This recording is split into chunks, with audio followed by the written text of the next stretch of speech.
Skrontch music, the composition is a 5-movement research-based suite for 10-piece improvising ensemble that explores the intertwined histories of New Orleans jazz and anti-Jim Crow activism during the early 20th century. So,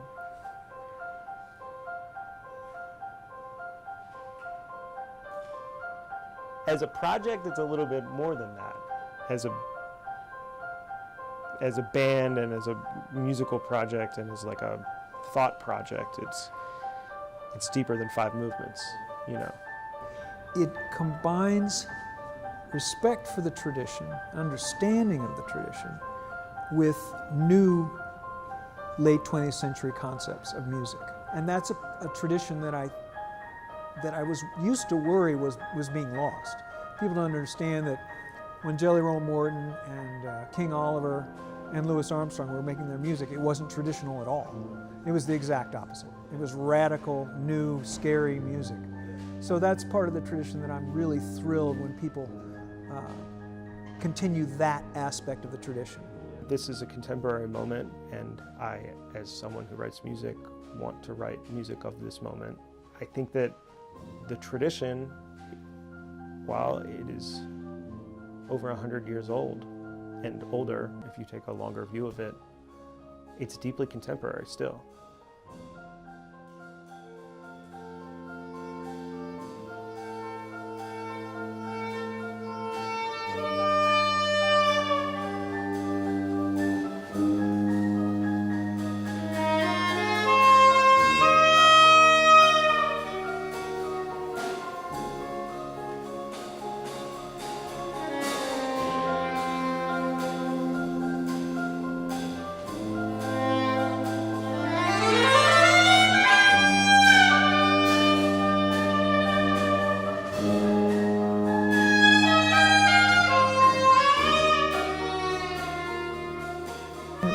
Byron's music is beautiful.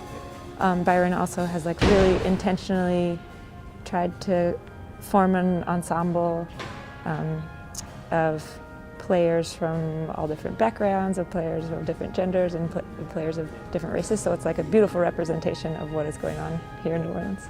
I've reached out to like my heroes. Reached out to like some of my favorite musicians on all the instruments. And I thought about personality a lot, generally, and I thought about diversity a lot, generally. It was important to me to have people coming from a lot of different places. And being a musician, learning this music, Byron writes for voices, so you kind of learn gradually what voice you play in this particular suite, and then within this ensemble, and then how you blend with the other musicians. It's kind of like he puts us in pairs from time to time, and we've sort of learned to play inside of each other's sound. Knowing that a piece is written with specific voices allows the freedom to expand that voice. And it's been really a cool journey to, especially with these musicians. Like, these musicians are amazing, and getting to learn how they play and reacting to them. It's highly improvisatory, so we get to work together and sort of play off of each other, and I'm learning so much from the different people that we get to play with. So. And you know, we've all got these, you know, highly characterized musical voices that are coming together, and it ends up becoming something that's greater than the individual parts.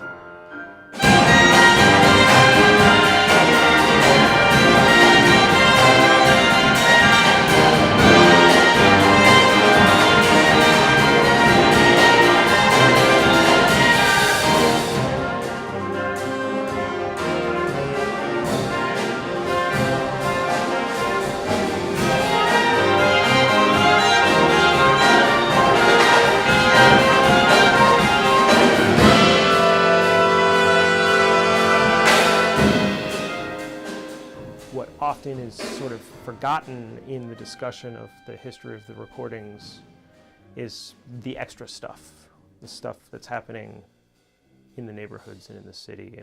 And he had this largish project with all sorts of cultural references, historical references.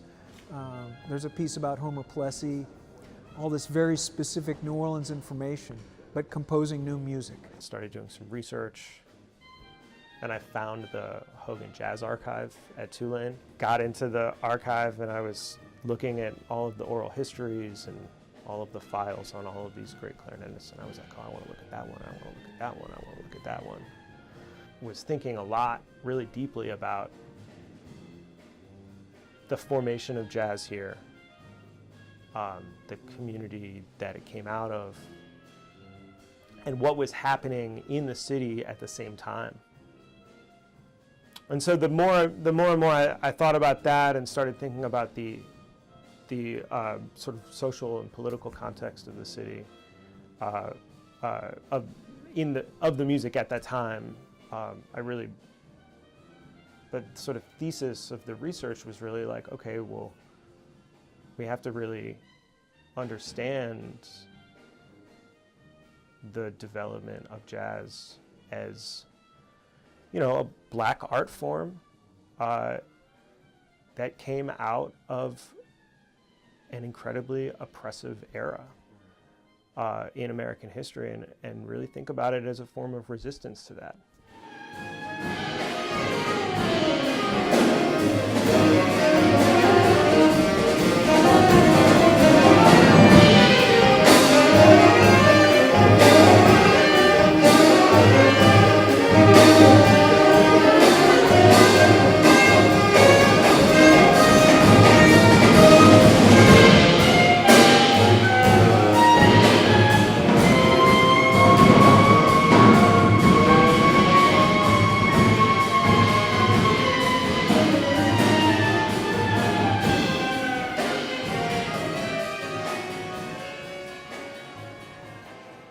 To get all of these musicians in one room, for them to care, for them to have the attention to detail that they do, and the attitudes that they do. And then even if a rehearsal is kind of rough, to get on stage and to have every single one of them there to play, showing up to play. Like, that's a real gift.